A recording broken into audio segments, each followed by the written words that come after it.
Esmirna es una ciudad costera, ¿sí?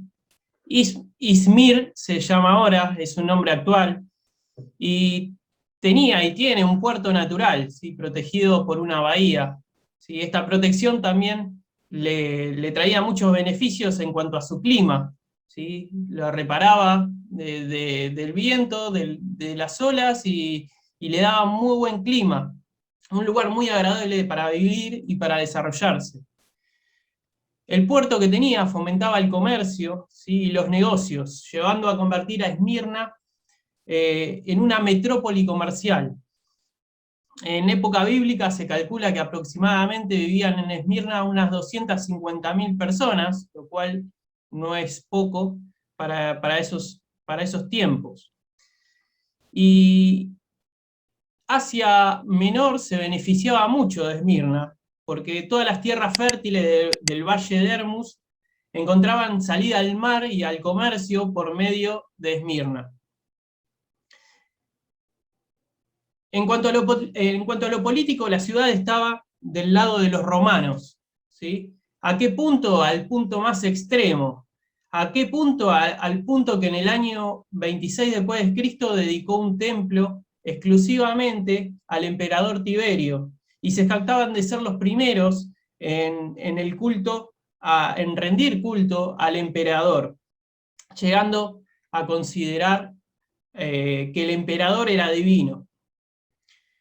Los escritores antiguos, ¿sí?, consideran que la ciudad de Esmirna era una de las ciudades más hermosas en cuanto a las edificaciones que tenía, a los templos y al trazado de sus calles, al orden que tenía el trazado de sus calles. Es así que era conocida como la corona de Esmirna. ¿Sí? Además de los edificios, ¿sí?, y del diseño que tenía la ciudad, la naturaleza también constituía a la belleza de la ciudad de Esmirna. La ciudad tenía muchísimos árboles. Esos árboles producían una resina, o producen una resina, entre marrón, rojizo y amarillento, llamada mirra. ¿Sí? Y ustedes recordarán que muchas veces citada en la Biblia la palabra mirra. ¿Sí? ¿A qué se refiere? En un himno hay perfume fragante, ¿sí? ¿Se acuerdan? Bueno, la mirra fue uno de los presentes que le llevaron a Jesús, al nacimiento de Jesús, los sabios de Oriente. ¿Sí?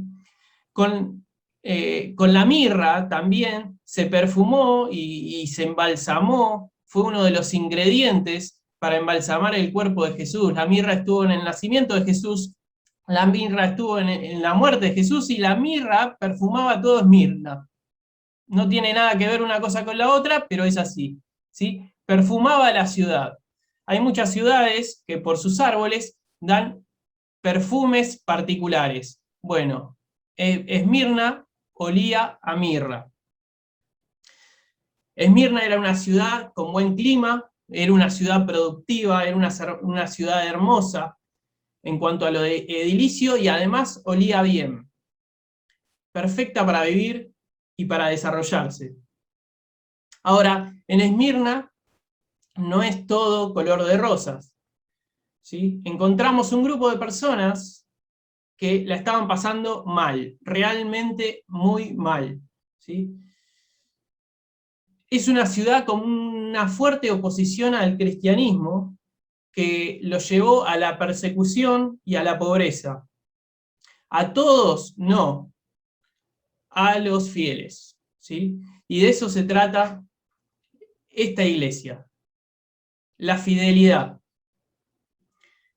La historia sobre Esmirna también nos cuenta que varios años después Policarpo, que fue por muchos años obispo en Esmirna, el 23 de febrero del año 155, el procónsul le dio a elegir entre negar el nombre de Jesús y vivir, o por el contrario, confesar el nombre de Jesús y terminar muerto.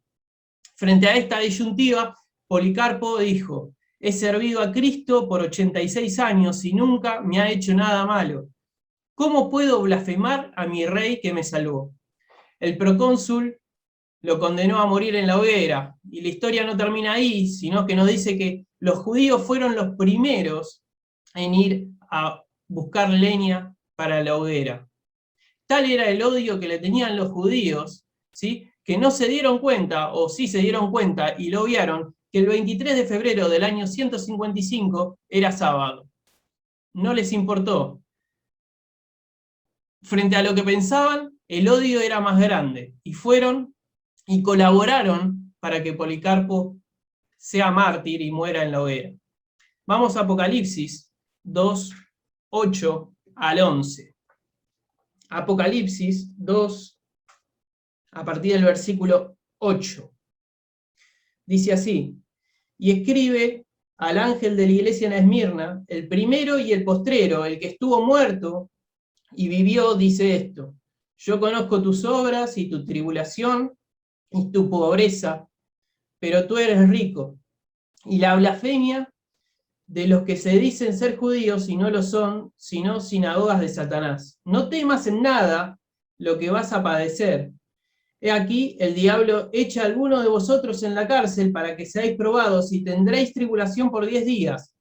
Sé fiel hasta la muerte, y yo te daré la corona de vida. El que tiene oídos, oiga lo que el Espíritu dice a las iglesias. El que venciere no sufrirá daño de la segunda muerte. Hasta ahí nomás la lectura. Como toda carta, esta carta tiene un destinatario. ¿Quién es el destinatario? La iglesia de Esmirna. ¿Sí? Como toda carta, esta carta tiene un remitente.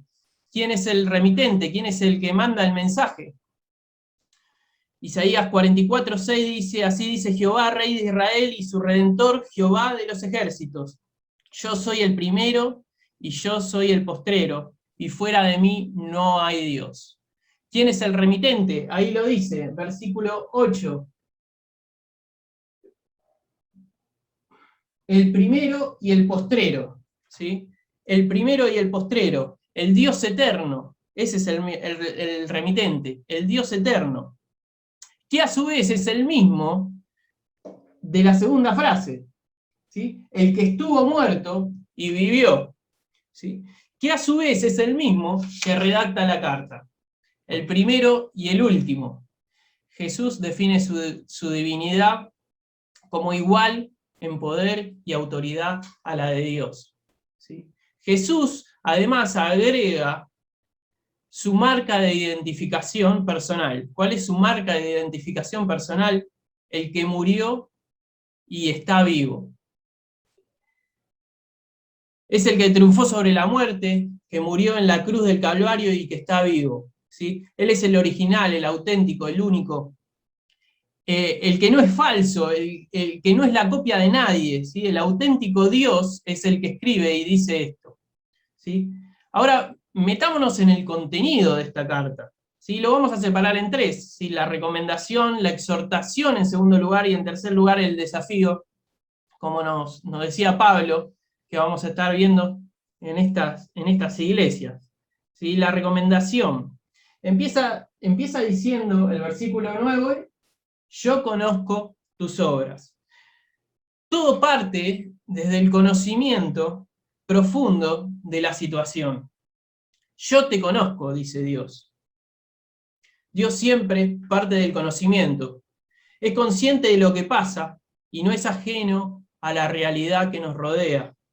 Ni propone ejercicios abstractos de realidades paralelas. Si Dios tiene un profundo conocimiento de lo que pasa a la iglesia, y en particular Dios tiene y conoce lo que le estaba pasando a las personas de la iglesia en Esmirna.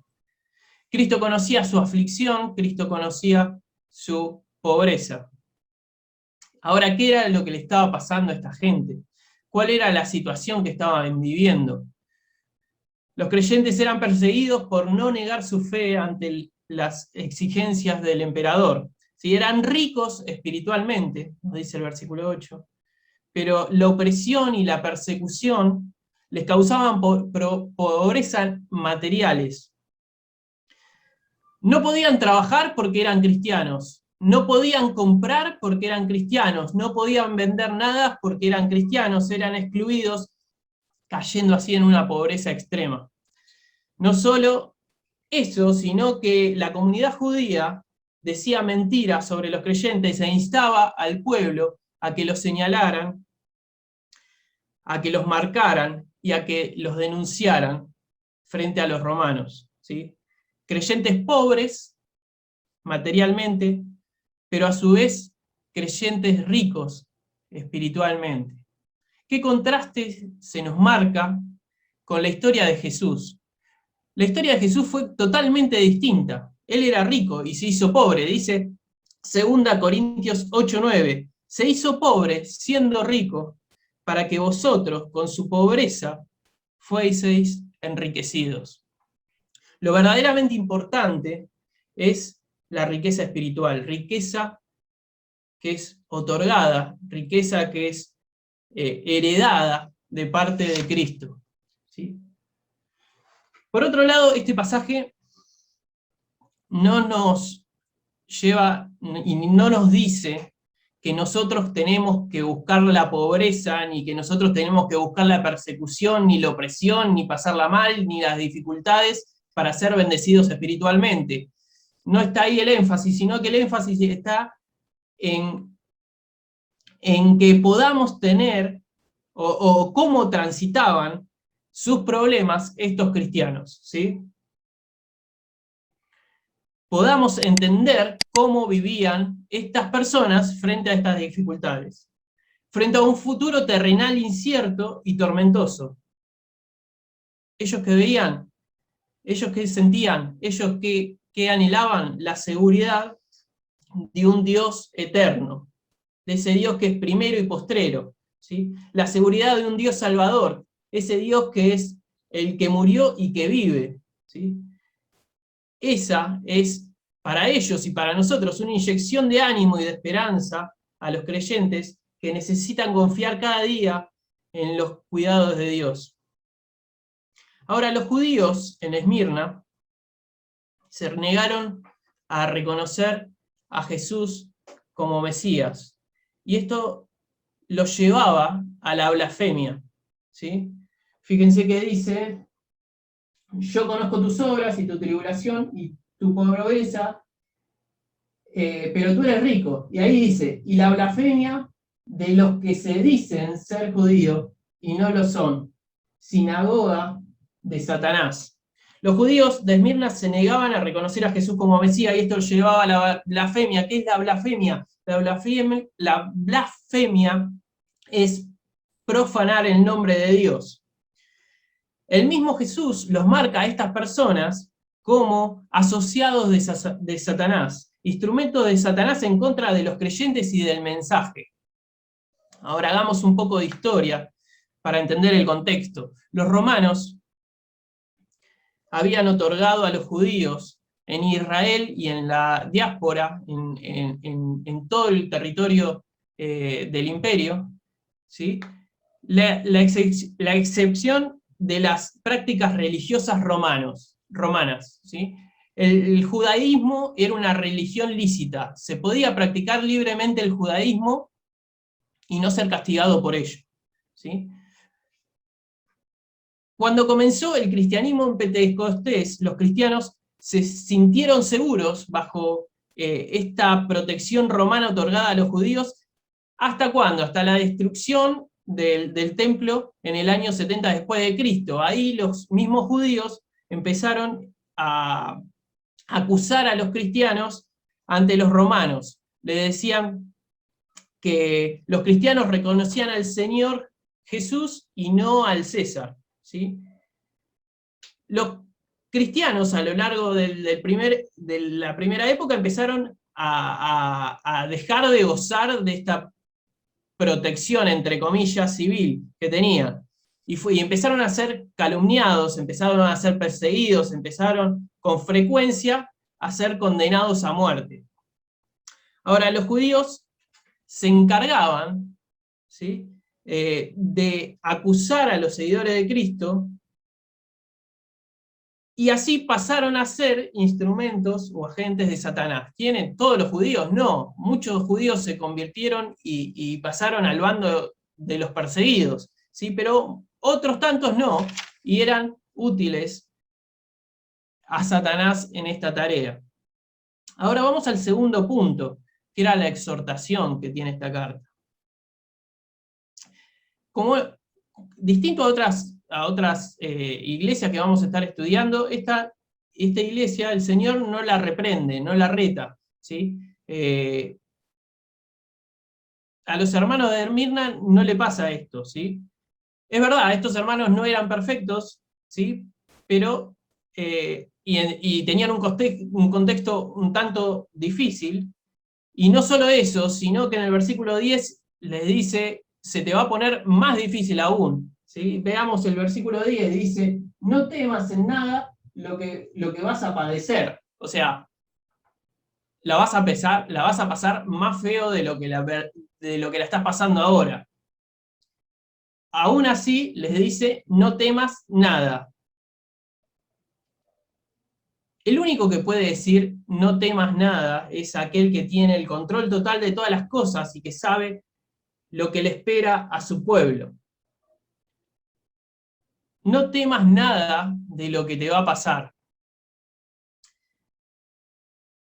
Y frente a eso, le sigue diciendo el término del versículo 10, frente a lo que te pueda venir, a lo que ocasionalmente te pueda llegar a tocar, sé fiel hasta la muerte. No temas nada. Y frente a lo que te toque, sé fiel hasta la muerte. No sigue ahí, sino que sigue el versículo 10. He aquí, el diablo echará a algunos de vosotros en la cárcel, para que seáis probados. Más allá de que te puede tocar muchas cosas feas y vos tenés que ser fiel hasta la muerte, podés ser encarcelado injustamente porque Satanás quiso, ¿sí? Frente a esto, frente al temor, la soledad, la incertidumbre, el dolor, Dios va a probar tu fe, ¿sí? Frente a este encarcelamiento injusto, ¿qué es lo que tenés que ser? Ser fiel hasta la muerte. Te puede llegar a tocar cualquier barbaridad, te podés llegar a quedar encarcelado injustamente, y esto no termina ahí, sigue el versículo 10. Dice, tendréis tribulación por 10 días. Tendréis tribulación. La buena noticia de esto es que tiene una duración limitada, ¿sí? Tiene un comienzo y tiene un final. Todo es pasajero en la vida, ¿sí? A lo sumo será hasta la muerte. Pero la esperanza del creyente está más allá de la muerte, ¿sí? Todo es pasajero en la vida. La tribulación, la opresión, la persecución, el dolor, todo tiene fecha de vencimiento. Sé fiel hasta la muerte. Y esa es la exhortación, ¿sí? Sé fiel a Jesucristo. Jesús mismo invita a sus seguidores, porque Él es el que lo está mandando este mensaje, a ser fieles a Él. Y aquellos santos que sean fieles recibirán recompensa, sigue diciendo, y yo te daré la corona de vida, ¿sí? Recibirán una vida en la gloria eterna. Ahora, esta es la exhortación, sé fiel a Jesucristo. Y en tercer y último punto, como nos decía Pablo, todo esto tiene un desafío, siempre tiene un desafío. Y el desafío se expresa en forma positiva y en forma negativa a la vez. Versículo 11 dice, el que tiene oídos, oiga lo que el Espíritu dice a las iglesias. El que venciere no sufrirá daño en la segunda muerte. En primer lugar, los fieles, como leímos en el 10, en la expresión positiva, tendrán vida eterna, ¿sí? Una vida junto al dador de la vida por siempre y siempre jamás, ¿sí? Los fieles tendrán vida eterna. Y en la expresión negativa dice, los fieles no sufrirán daño en la segunda muerte, ¿sí? No sufrirán la agonía constante y eterna que nunca termina, ¿sí? No sufrirán la segunda muerte es ser aislado de Dios, y Apocalipsis 21:8 nos dice, pero los cobardes e incrédulos, los abominables y homicidas, los fornicarios y hechiceros, los idólatras y todos los mentirosos tendrán su parte en el lago que arde con fuego y azufre, que es la muerte segunda. ¿Sí? Los fieles, en la expresión positiva, tendrán vida eterna. Los fieles, en la expresión negativa, no sufrirán daño de la segunda muerte. ¿Quiénes? Los fieles, el que venciere, el que venciere. ¿Y cuál es el desafío? El desafío es ser constantes, es ser valientes, el desafío es ser fieles, ¿sí? En medio de un mundo que rechaza a Cristo. Para estas personas, el triunfo está asegurado. ¿Por qué? Porque no depende de las personas. El triunfo depende de Dios, ¿sí? Napoleón Bonaparte escribió sobre el triunfo. El triunfo no está en vencer siempre, sino en nunca desanimarse. Es verdad, Napoleón tenía que levantar a toda su tropa. Se le habían ido muriendo a lo largo del camino la mayoría, ¿sí? Y la mayor batalla que tenía Napoleón era contra el desánimo de los propios, ¿sí? Y lo primero que tenía que solucionar para tratar de algún día tener un triunfo es que no se le desanime la tropa, ¿sí? Entonces él no concebía el triunfo si la tropa estaba desanimada. Es así que el triunfo pasa a ser algo secundario. ¿Por qué? Porque lo importante es no desanimarse, ¿sí? Y si lo podemos llevar a nuestro campo espiritual, ¿sí? El triunfo es de Cristo, el triunfo no es nuestro. Nuestra preocupación tiene que estar en no desanimarnos, ¿sí? Así como Napoleón Bonaparte tuvo su frase, nuestro presidente ayer tuvo su frase también, y nos dijo, el triunfo no es vencer, sino nunca darse por vencido. Una frase que no tiene mucho sentido, pero sí tiene sentido. Esta frase solo puede funcionar si el triunfo está asegurado, ¿sí? ¿Por qué? Vayamos a nuestro caso. Porque el triunfo no depende ni de vos ni de lo que yo haga, depende de la obra de Cristo, ¿sí? Ahora, la segunda parte de la frase, el nunca darse por vencido, sí nos compromete a cada uno de nosotros, ¿sí? Volvemos al desafío. ¿Cuál es el desafío? El desafío es ser constante, ¿sí? El desafío es ser valiente. El desafío es ser fieles, ¿sí? En medio de un mundo que rechaza a Dios. Ese es el desafío. Sirve este desafío para la iglesia de Esmirna, pero también sirve para cada uno de nosotros.